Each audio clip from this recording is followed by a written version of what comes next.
बहुत समय पहले की बात है। एक राज्य में एक दयालु राजा राज्य करता था। वह प्रजा का हितैषी था।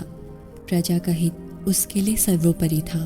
वह हमेशा इस प्रयास में रहता कि उसकी प्रजा को कोई समस्या, कोई परेशानी ना हो, सभी सुख चैन का जीवन व्यतीत करें।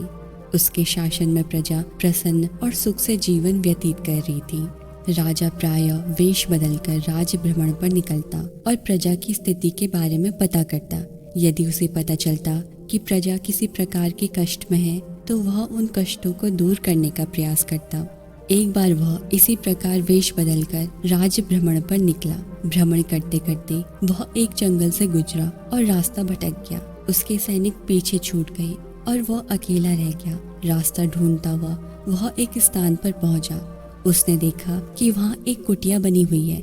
राजा को भूख लगाई थी। उसने सोचा यहाँ अवश्य भोजन की व्यवस्था हो जाएगी। उसने अपने घोड़े को एक पेड़ पे बांधा और कुटिया में प्रवेश किया। वह एक साधु की कुटिया थी। गेरुए वस्त्र धारण किए एक साधु पेड़ के नीचे आसन लगाकर बैठे थे। उनकी आंखें बंद थी और वे ध्यान में लीन थे। राजा ने देखा कि उस स्थान का वातावरण बहुत ही सुंदर है। राजा ये देखकर बड़ा प्रसन्न हुआ। वह साधु के पास गया और उन्हें प्रणाम कर उनके सामने घुटनों के बल बैठ गया। कुछ देर बाद साधु ने आहट पाकर आंखें खोली और अपने सामने एक नौजवान को पाया। उसके मुख का तेज देखकर ही साधु समझ गई कि वह कोई राजसी व्यक्ति है। राजा ने उन्हें बताया कि वह रास्ता भटक गया है। साधु ने उसे अपने आश्रम में शरण दी। खाने के लिए कुछ मीठे फल दिए। राजा ने कभी उतने मीठे फल नहीं खाए थे। उसने चकित होकर पूछा, गुरुवर, आज तक मैंने इतने मीठे फल और स्वादिष्ट फल नहीं खाए। इनके इतने मीठे होने का कारण क्या है? साधु ने कहा, इस राज्य का राजा अत्यंत दयालु और न्यायप्रिय है, इसीलिए ये फल इतने मीठे हैं। जब तक वह अपनी प्रजा का हितैषी रहेगा, दीन दुखियों का सहायक रहेगा, ये फल ऐसे ही मीठे रहेंगे। राजा को ये सुनकर बड़ा आश्चर्य हुआ। उसके लिए इन बातों पर विश्वास करना कठिन था। जब साधु से आज्ञा लेकर वह लौटा तो उसने निश्चय किया कि वह इस बात का परीक्षण अवश्य करेगा।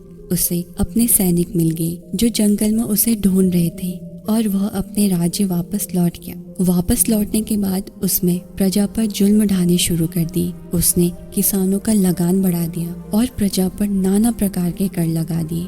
अब वह अपना धन भोग विलास में खर्च करने लगा और प्रजा की ओर से उदासीन हो गया। प्रजा पर अत्याचार बढ़ने लगे तो पूरे राज्य में त्राही त्राही मच गई। कुछ दिनों बाद राजा फिर जंगल में उसी साधु की कुटिया में पहुंचा। इस बार उसने देखा कि वहाँ का वातावरण भिन्न है। पेड़ पौधे सूख चुके थे, फूल मुरझा गए थे और सारे फल सड़ चुके थे। ये देखकर वह चकित रह गया। वह साधु के पास गया और उन्हें प्रणाम किया। साधु ने उसे खाने के लिए फल दिए। इस बार फलों का स्वाद कड़वा था। राजा ने साधु से इसका कारण पूछा। साधु ने कहा कि इस राज्य का राजा अब पहले जैसा नहीं रहा। उसे प्रजा के हित का कोई ख्याल नहीं है। वह प्रजा पर अत्याचार करने लगा है।